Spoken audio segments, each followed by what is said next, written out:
how you are with each other. Are you operating cohesively, common mission, and moving in the right direction? The system working? Or are you at each other's throats? Is the system threatened? Because history has shown when the causes that people are behind are more important to them than the system is in jeopardy. And that is a risky situation. It's a risky situation because it produces disorder, and it can produce a form of civil war. And at those times, when you have that, you see greater and greater polarity. In politics, it shows up at greater and greater populism of the left and populism of the right. And populists want to fight for their side. They're not moderates. Moderates want to work together to try to find a compromise that's best for the whole. Populists appeal to their crowd by saying, I am fighting for you, and they will fight each other. And that fight can be at the threat of the system. So in history, for example, we saw 4 democracies in the 1930s choose to become dictatorships as one side fights to the other because they become so disorderly. And we have a system right now that you could see that it is possible in elections that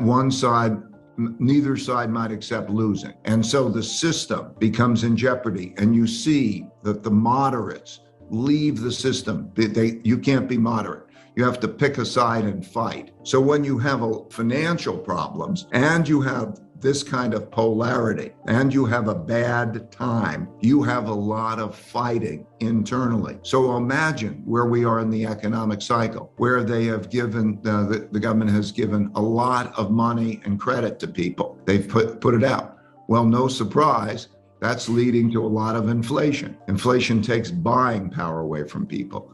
And it also means that then there's going to be higher interest rates, and that's going to squeeze people. And so that makes that wealth gap and that wealth issue more difficult. So that's the second force. And the third force is the rise of a great power, the geopolitical force that's going on, that we're seeing today with China and how that's changing. Because when the power of a country diminishes, when we get weaker financially, or how we are with each other and so on, there are greater vulnerabilities. And there's always the competitive power that learns how to become stronger. And competition always happens. There's the establishment and then there's the new competition. And as they get stronger in all ways, militarily and commercially and so on. And that's the dynamic that we're seeing.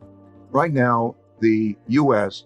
is imposing sanctions. Sanctions it's a form of economic warfare, and it has a big implication for the dollar. Okay, now others are trying to get out of the dollar system. There's a dollar system that now is being changed. India is dealing directly with Russia, and holders of dollar-denominated assets don't want to hold those dollar assets if they feel that they're going to be grabbed and so on. So what's happening now has happened many times before. And I learned this in my past because in 1971, I was clerking on the floor of the New York Stock Exchange, and President Nixon gets on and he says, we're not going to give you the gold that the dollar is backed by, and we had a devaluation. It took me by surprise. I walked on the floor of the stock exchange. I thought it was going to go down a lot. It went up a lot. And that's because I never experienced the currency devaluation. I found the same exact thing when I studied history, same exact announcement took place on March 5th, 1933 by Roosevelt and had the same effect. So I understood then how history before me was important. Studying the Great Depression allowed me and Bridgewater to anticipate the 2008 financial crisis. If I didn't study that, what's happening now is very relevant. The past is a guide to what's happening now. As we are approaching a challenging of the world order, in other words, a great power challenging another, there is an increased likelihood of some kind of war. There are 5 kinds of wars. There's a trade war, a technology war, a geopolitical influence war, a capital war, which we're in the midst of, and then there's a military war. And those things drive countries to be self-sufficient and independent. And as a result, globalization diminishes and nationalism increases. It's not the stock market. So it's, in the book, it takes you through the stock markets during war periods. And so the only thing that matters for stocks is the cash flows. And as you get into the conflict, that's a different story. If you begin to see, as it progresses, those that are affected by the individual events have an effect. For example, tech stocks. But anyway, in answer to the question, how does it affect the markets?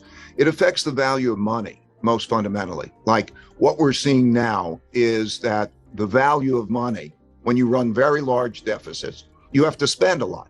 You have to spend a lot on social programs. You have to spend a lot on